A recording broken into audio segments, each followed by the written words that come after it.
Esto estamos viviendo, joven.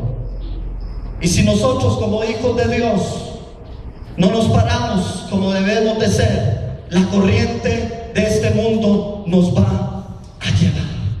Necesitamos prepararnos, jóvenes. Necesitamos capacitarnos.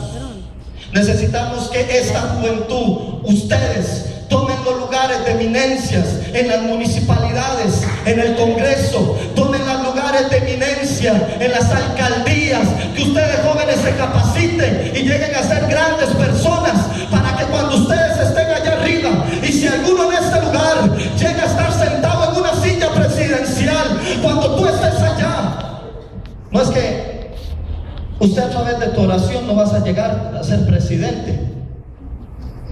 Yo, si pretendo llegar a ser un alcalde, tengo que estudiar ciencias sociales, tengo que prepararme. Yo no voy a ayunar y orar para que Dios me ponga de alcalde. Dios lo puede hacer, amén, hermanos. Para Dios no hay nada imposible, pero tú te tienes que capacitar, tienes que discipularte para poder llegar a ser alguien aquí en esta tierra. ¿Cuántos dicen amén? Vuélvase a la persona que tienes a la par, dígale, prepárate. Vamos, díselo, dígale, prepárate, capacítate, dígaselo, prepárate, capacítate.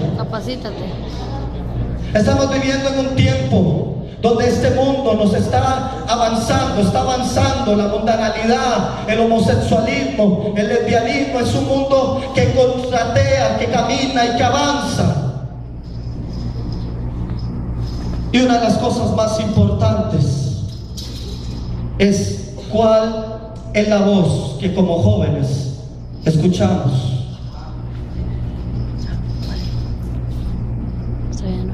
El diablo es muy astuto, joven. El diablo te miente y te engaña y te hace sentir atado, menospreciado. El diablo te amarra, te condena, te dice: tú no vales nada, tú no eres nadie. Una de las primeras voces de las cuales yo tuve que vencer para creer a ver si Dios me iba a utilizar. ¿Por qué? Porque llegaba la gente y me decía: Luis, tú no vales nada, tú no sirves para estudiar. Cuando yo estaba en la escuela me sacaban notas malas.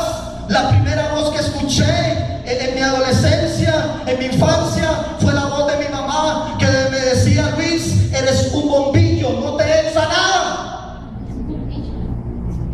Y yo caminaba en la vida atado.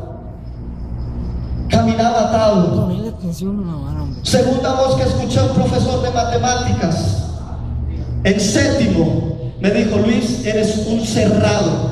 Me agarró mi primer examen de matemáticas y me dijo: tú no vales nada, y me tiró en el suelo. Me dejó amarrado. Me pisoteó el diablo. La palabra diablo tiene dos significados, ponga mucha atención: el que me conoce y el que me susurra. Diga conmigo: el que me conoce. Dígalo bien en alto. La palabra diablo significa el que me conoce y el que me susurra. El diablo se te va a presentar y te va a decir: no vales nada. El diablo se te va a presentar y te va a decir: tú nunca vas a llegar a ser nadie en tu vida. El diablo se te va a presentar y te va a decir: ¿para qué vas a la iglesia? ¿Para qué te consagras? El diablo se te va a presentar y te vas a decir: ¿por qué no te vas al mundo? En el mundo hay más placeres, en el mundo hay más diversión.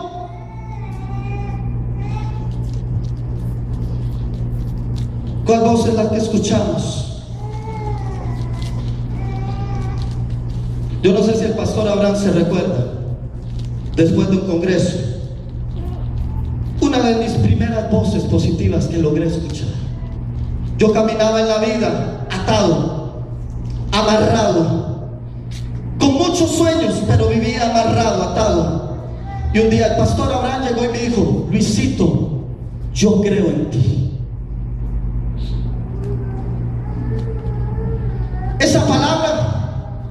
me echó por mis pies y me dio vuelta y me salió.